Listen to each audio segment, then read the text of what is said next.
trebali nam. Želim prije svega sve da vas pozdravim.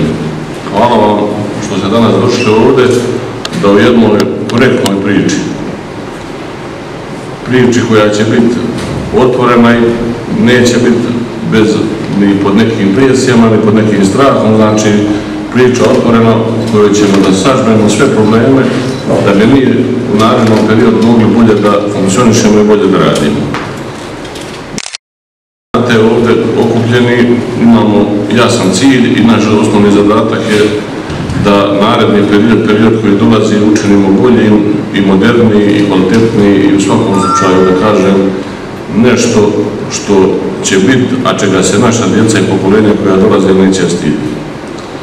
Ja želim da budem u svakom slučaju pozitivan iz razloga što negativnom pričom mi ništa ne možemo ostvariti, niti možemo dobiti.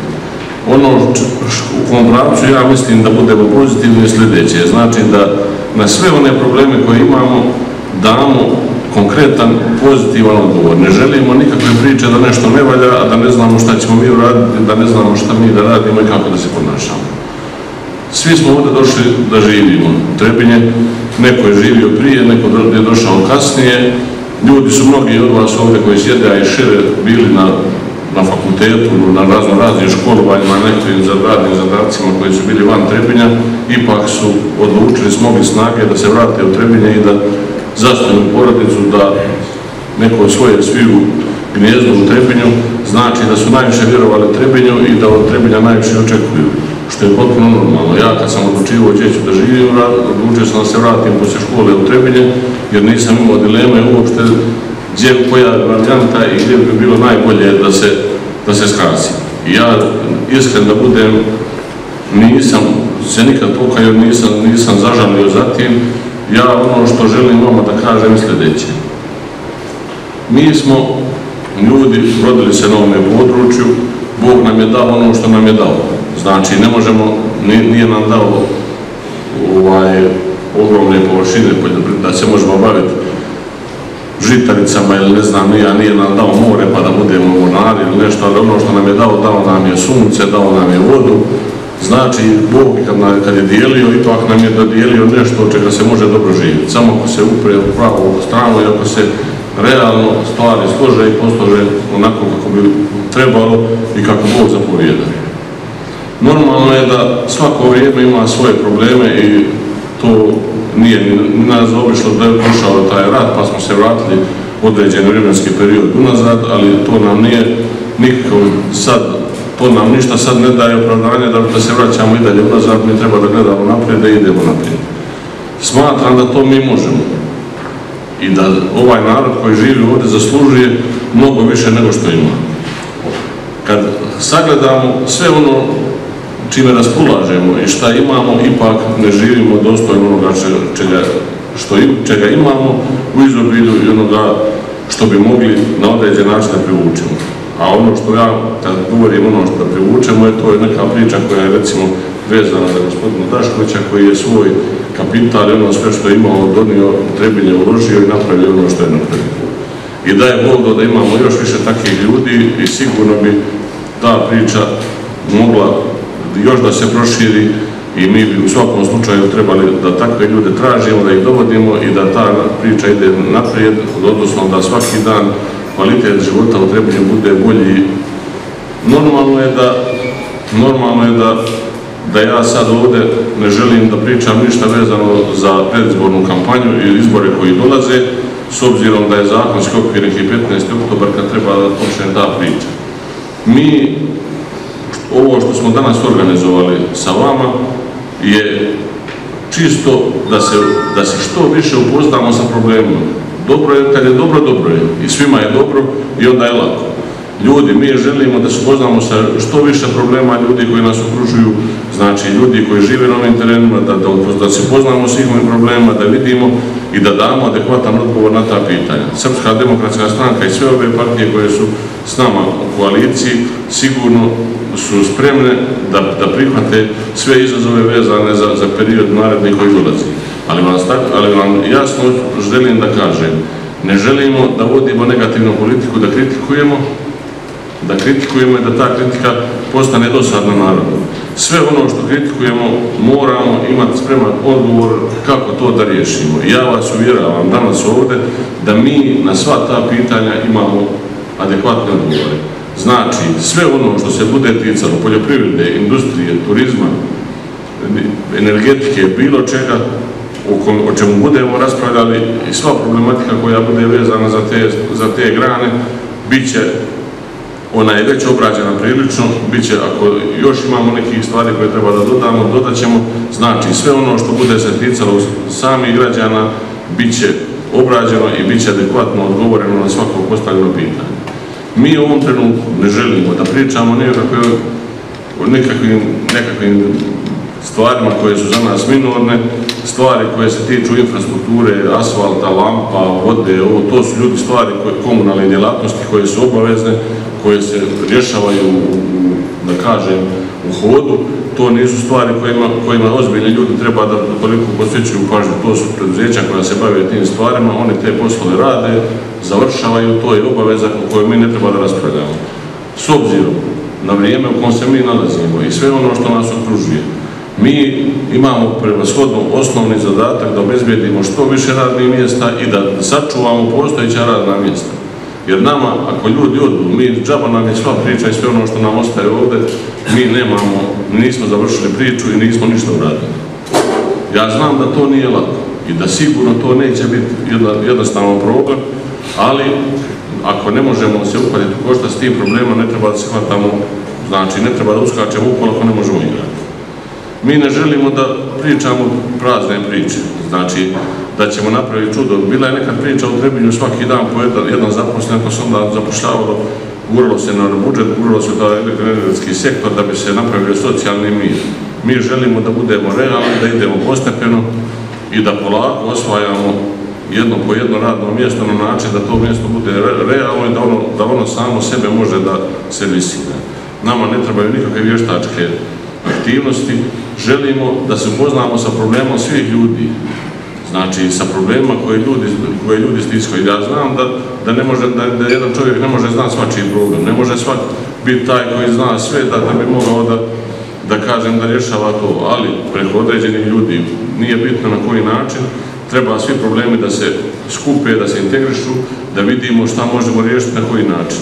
Opet vam kažem, mi za sve ono o čemu pričamo i što smatramo za probleme imamo odgovore, pripremamo se, pripremili smo dosta toga. To nije vrijeme da mi danas o tome pričamo, jer ta priča će početi 15. oktobra i ja vas molim da razumijete ono što vam govorimo.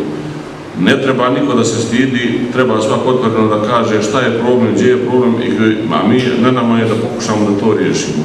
Ako sam ja odlučio da živim u Trebinju i ako sam stvorio porodicu u Trebinju i ako svi moji žive u Trebinju, ja dostojno kod živimo, mi treba svaki građanin dostojno da živi. Nije rješenje da ja dobro živim, a da svi ostali ljudi nemaju, ili ljudi oko mene da se ja stidim kad nosim torbu u kuću koju ja na mojoj farmi ili na njim radim.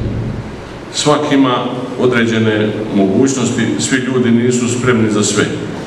Ako je neko predodređen da se bavi poljoprivredom, toga treba pomoći, treba mu dati maksimalno da se bavi tim, ali ne treba od svakog čovjeka na ulici hvata ljude po pijaci da bude, ili po gradu da bude svak poljoprivrednik. Ne može svak biti pilot, ne može svak biti mehaničar, ne može svak biti ugostitelj. Ja da mi date 7 restorana, nikad ne bi to radio, ne bi znao raditi. Tako isto neko ne može da bude poljoprivrednik, zato bi trebalo da nađemo, da napravimo takve stimulativne mjere koje će svaku granu na određen način stimulisati. To jednostavno treba da se uradi, ali to za to što ja govorim da treba i postoje mogućnosti u budžetu. Znači ono što govorim danas ovdje, ja ću to kazati pred oltarom jer smatram da sve ono o čemu mi pričamo, postoje sredstva, postoje mogućnosti. Trebinje je jedan grad koji ima budžet koji je sigurno, da kažem, da mnogi svjetski gradovi ove veličine nemaju taj budžet i nemaju te mogućnosti koje mi imamo. S obzirom da je bilo vrijeme kako je bilo, mi mora da znate da imamo obaveze ogromne, da su naredne 4 godine, 4 period kad je treba po 2 miliona da se izdvoji za plaćanje anuiteta koji dolaze, ali smatram da sve to skupa ne treba da nas demorališe, da nas obeshrabljuje, mi idemo naprijed i smatram da to sve možemo prevazići, pogotovo što ja odgovorno tvrdim da postoje ljudi u ovoj koaliciji o kojoj smo mi pričali, da sad nikoga ne izdvaja pojedinačno, da bi mogli voditi vladu, a ne jednu gradsku upravu. Ljudi, ja nemam uopšte dileme da mi ne možemo napraviti neki potez. Srpska demokratska stranka, a ne smatram uopšte i sve ostale partije koje se nalaze okolo stranke, su dale maksimalno od sebe da naprave najkvalitetnije liste. Znači da su ljudi vrlo korektno i vrlo odgovorno prema ljudima koji ih prate i koji će sutra glasati za njih, ponudili najodgovornije ljude i najkvalitetnije ljude stavili na liste koje se nalaze pred nama.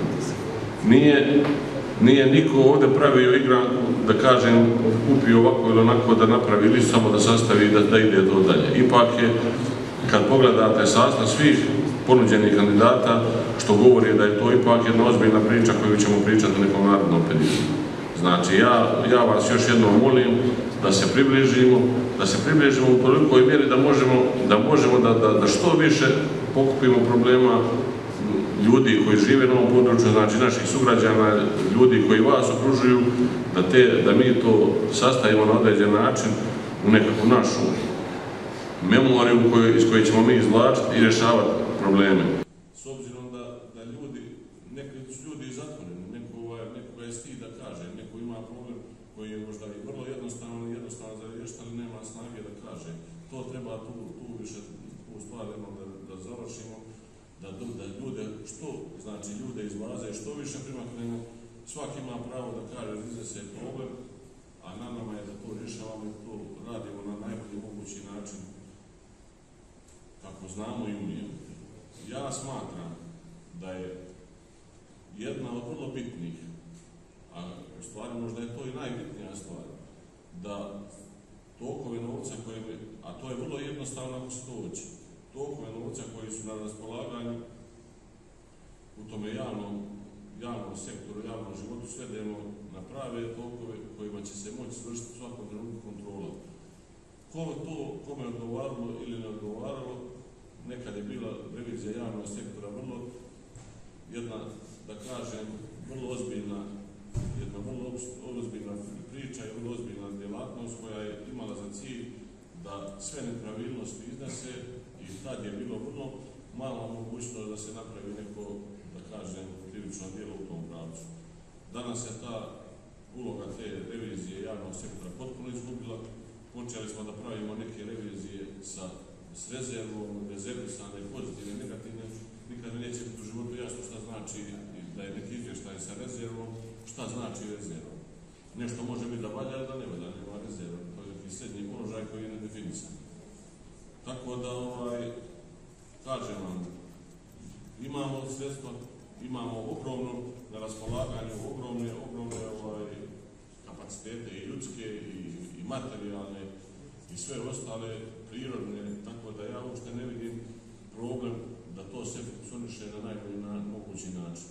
Ja ne želim danas da vam iznosim neke detalje od onoga što smo mi planirali da radimo u mnogim granama koji su sad aktuelne, koje se smatraju i o kojima se priča na sva jedna velika zona.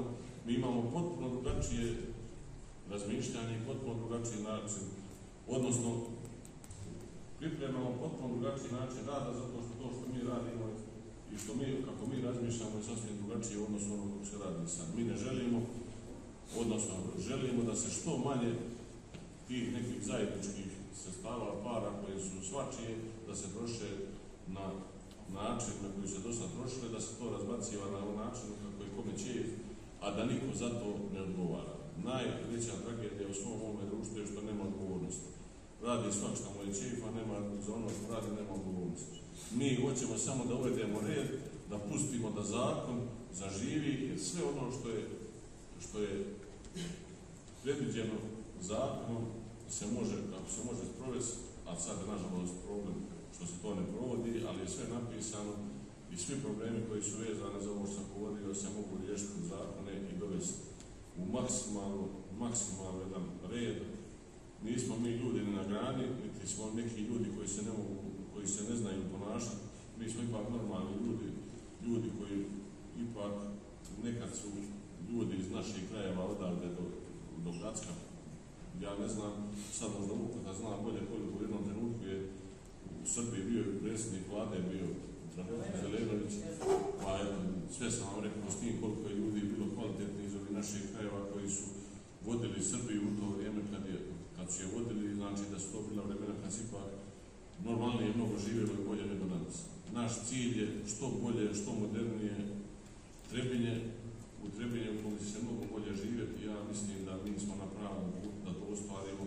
Ja vam kažem i odgovorno tvrdim, ono ako nam neko ostavi marku, tragedija ako mi ne stavimo za nas marku i desi. Ne treba niko da se ljuti, znači ono što smo zacrtali mi ćemo ostvariti i ja ne želim da učestvujem u nekoj priči gubitničkoj i priči koja će se nastaviti te, kako se zvale, vlade kontinuiteta su nama skočile svima i to mi ne treba da uopšte više ne pominjamo, nego da o tome ne pomišljamo. Nama treba neki novi, savremeni i mnogo bolji život i sve ono što prati sve nas u nekom narednom periodu. Ja vas još jednom skupa sve pozdravljam.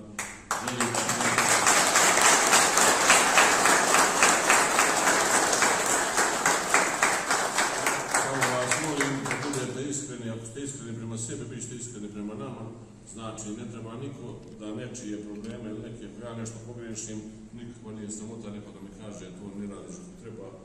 Ako ja nisam spreman da prihvatim takvu priču i kritiku, da nisam spreman da ne treba da budem tuđi se sad nalazim. Još jednom hvala vam ljudi.